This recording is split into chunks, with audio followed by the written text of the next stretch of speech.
अरे घेरे न नदी अरे घेरे न नदी अरे रतिया देख मैं सपना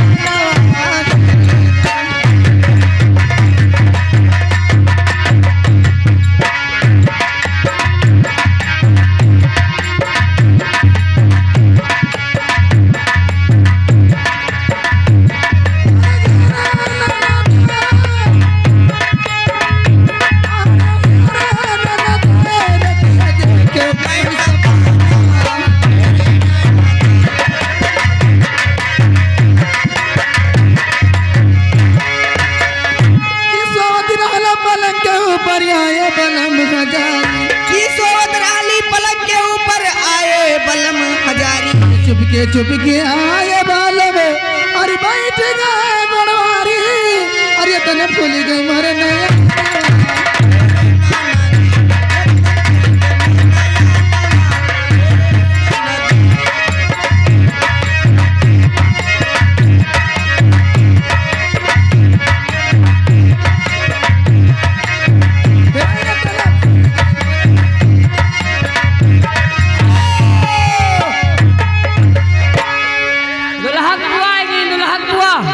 दुल्हा बुआ हाँ 21 रुपए का पुरस्कार यही 21 रुपया में वो कहा थे सोहर सोहर सोहर सौरी परे वाला मन के घर सौरी परे वाला बत लेके आवा ने न छावर को निकल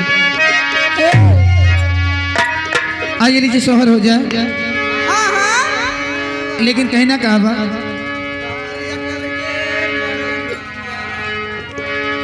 अरे सोवती मैरा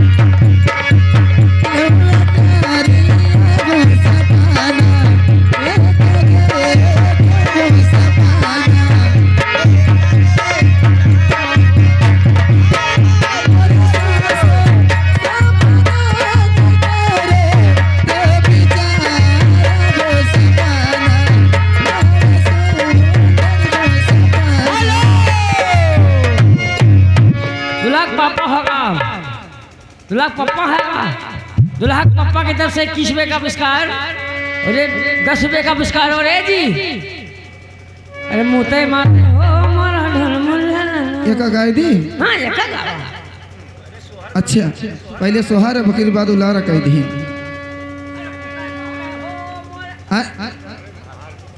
सोहरा पूर करी बैठल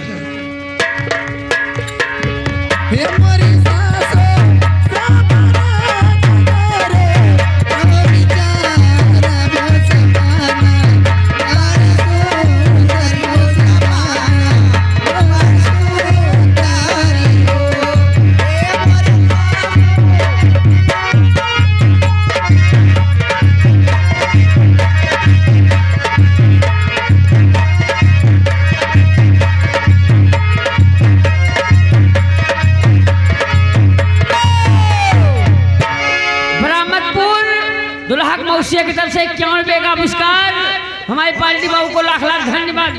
अरे तो आर्य पै दिए क्यों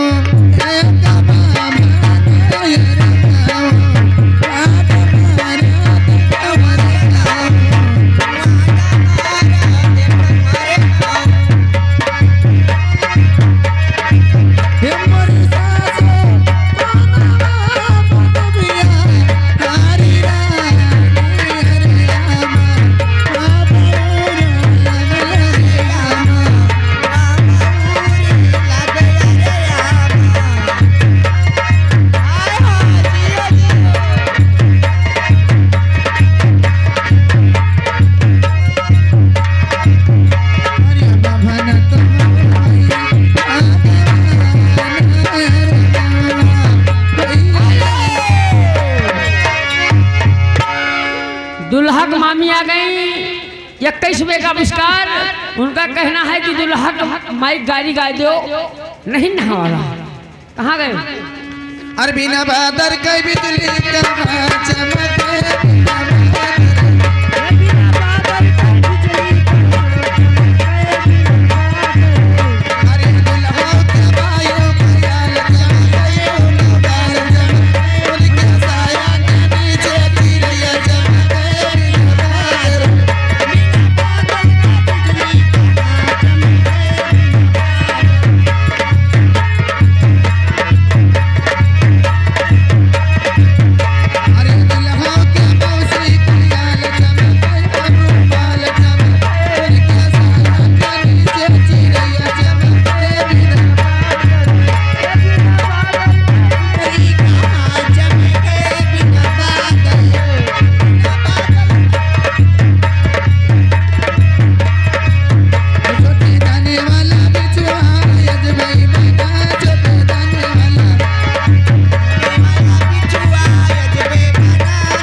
भाग गई। यहीं भाग गई जुबेरगंज।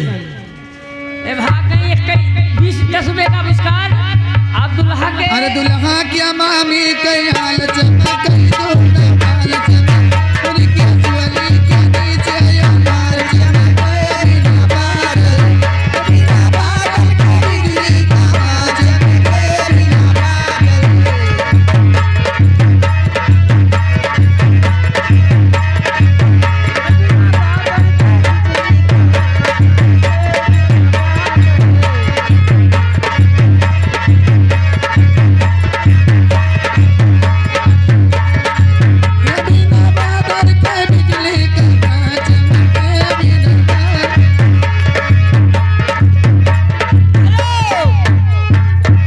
दुल्हा के मामा के तकलीफ हो गए। काहे का कहा थे हमारे में है कुछ कहो ना।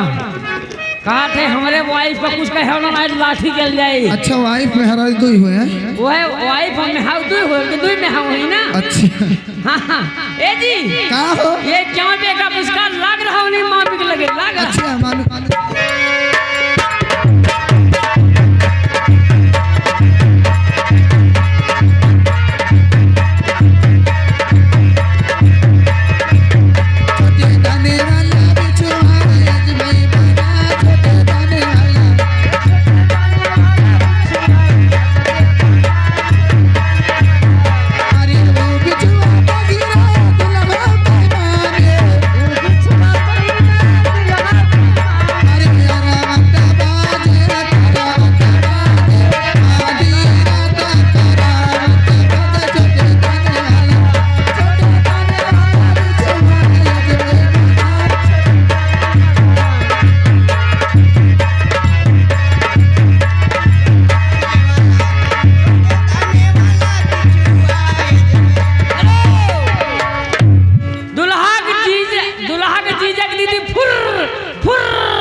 ऐसे फुर ये कैसे कहा था नहीं दुल्हा के मामी के लाग रहा है। दुल्हा के मामी के लाग रहा है कितना लाग रहा है वैसे।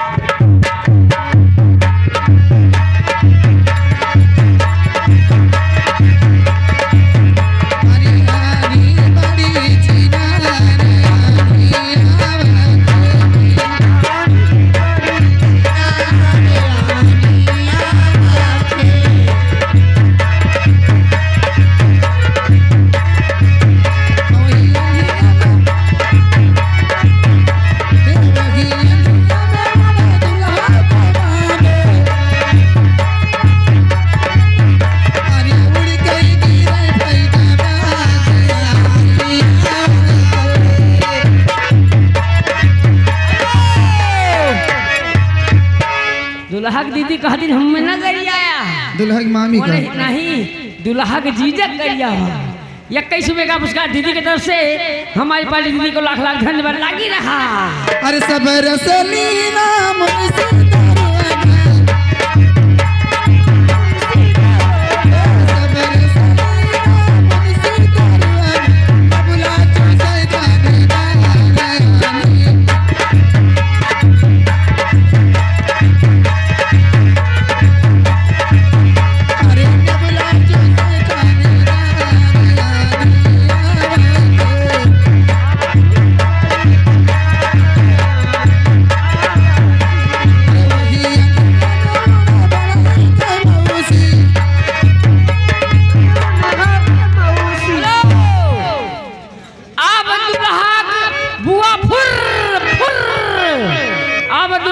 को पढ़ावा 101 रुपए का आविष्कार हमारे पाली को लाख लाख धन्यवाद। अरे वही अनिया में उड़े दुल्हा का